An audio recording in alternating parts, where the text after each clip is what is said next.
First is the governor cutout test, alright? So we check our trailer brake or tractor brake. We make sure it's neutral.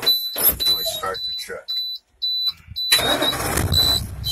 Governor cutout, it should not cut out more than 140 psi.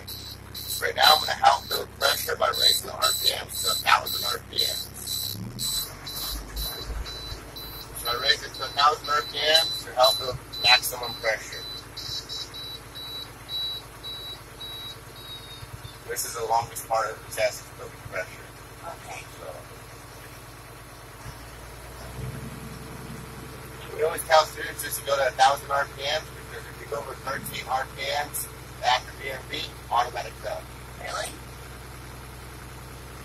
That's just on this test. Uh-huh. So, because they say it's too loud. Oh. So, yeah. That's what they say. So.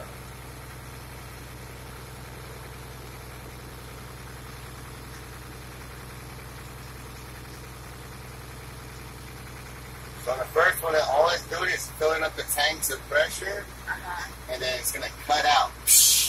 It usually stops at 122, but we're waiting after that. After it cuts out, we wait 15 seconds to make sure it'll pass maximum pressure.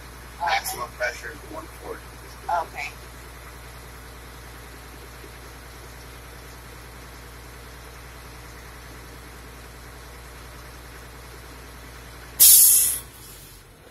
No maximum pressure. We wait 15 seconds. It's there. 15 seconds are up. My governor cutout test is good. Okay. Next is the governor cut-in test. Governor cut-in test should not be less than 100 psi. I'm going to push my brake pedal one time slowly. So what we're waiting for right here is we lost pressure, right? We're waiting for it to start to build back up. So I'm going to increase RPM to help build pressure. And once the needle starts moving, the governor cut-in test is good. Okay. There it goes. It's moving. Okay, so if it gets stuck, then you have to say, Okay, my needle is stuck. I'm going to repress the brake. Okay. So that's already good. Governor cut-in test is good. Okay. Next is my 3 brake tests. First, I got to build maximum pressure. So I'm going to build maximum pressure right here.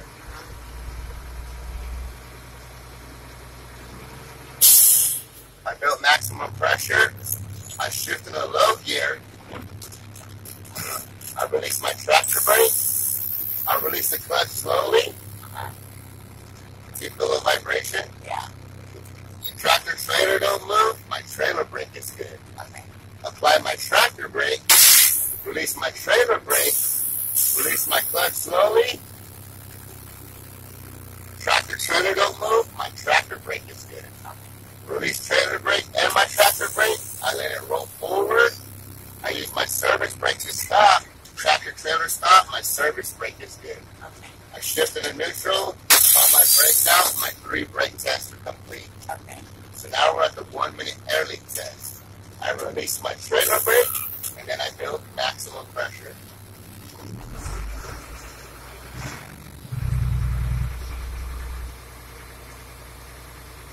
Once again, during this test, building pressure is the longest part of the test. Yeah. So it's even longer right here because we have the trailer brake release. Okay.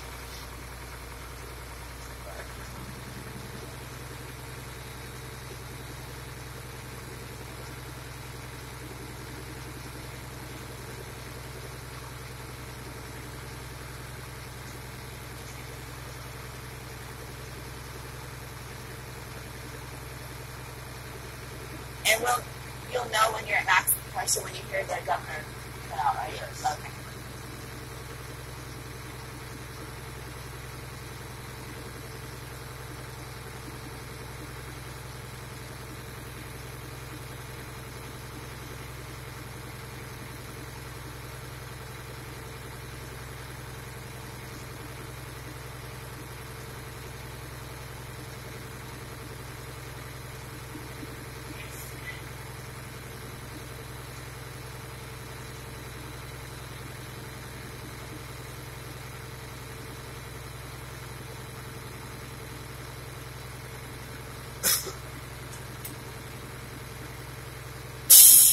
So I built maximum pressure.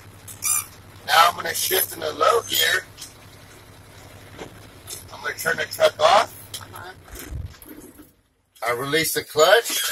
I turn the instrumental cluster back on. I release my tractor brake. I wait for the needle gauge to stop moving. Once the needle gauge has stopped moving, I say I'm going to begin my 1 minute air leak test. And I'm going to start by pushing the brake pedal down and holding it down for 1 minute. The gauge is at 100 psi. I shouldn't lose more than 4 pounds of pressure. I'm going to start my 1 minute now. What's up, Fernando?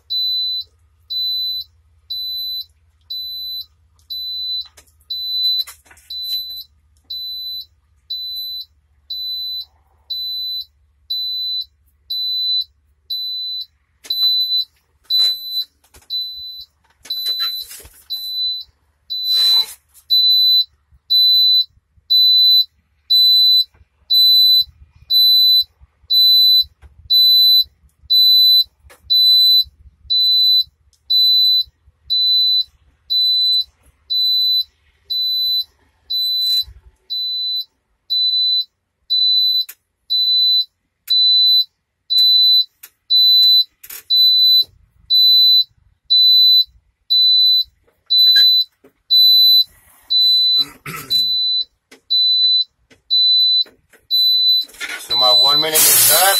I didn't lose more than 4 pounds of pressure. My 1 minute air leak test is good. Okay. Next is my low air alarm light test. My low air alarm light should pop on between 55 and 75 psi. I'm going to begin by fanning my brakes now. And it comes on right here under the oil water. So it came on at 60 psi. That's between 55 and 75 psi. So my low air alarm light test is good. Next is my spring brake pop-out test. My spring brake pop-out should pop out between 20 and 45 psi. I'm going to begin by fanning my brakes now.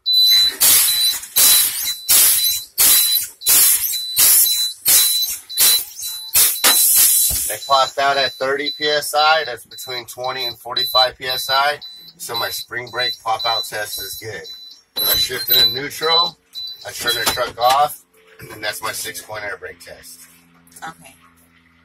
And then you go on to the in-cabin section? Yes. The in-cab's real simple. Right. So the in-cab, seatbelt. It's not ripped or frayed, and is in good working condition. Easy lock, easy unlock. Next is my emergency equipment. I got my 3 safety triangles right here on the right inside the tractor. On the left side, I got my fire extinguisher with the needle always in the green level. And on the side door panel, I got my extra spare fuses. Next is a safe start. I check my trailer brake, my tractor brake. I make sure it's in neutral, and I start the truck. My water temperature gauge. It's in operating range, good working condition. Oil pressure gauge, operating range, good working condition. Voltmeter gauge, operating range, good working condition. Air pressure gauge, operating range, good working condition. My defroster heater works, it's in good working condition. My low beams, my high beams, left signal indicator, right signal indicator, and my 4-way flashers, all in good working condition. Next, my windshield wipers, my windshield wiper fluid is in good working condition, and the fluid's always full. Next is my front windshield. It's not cracked, not broken, mounted securely, no illegal stickers, and there's no missing rubber seal. Side mirrors are not cracked, not broken, mounted securely, and they're properly adjusted to the driver. My horn is in good working condition. That's the whole in-cab inspection. Okay. Pretty much, you're just listing everything that's in here, you know.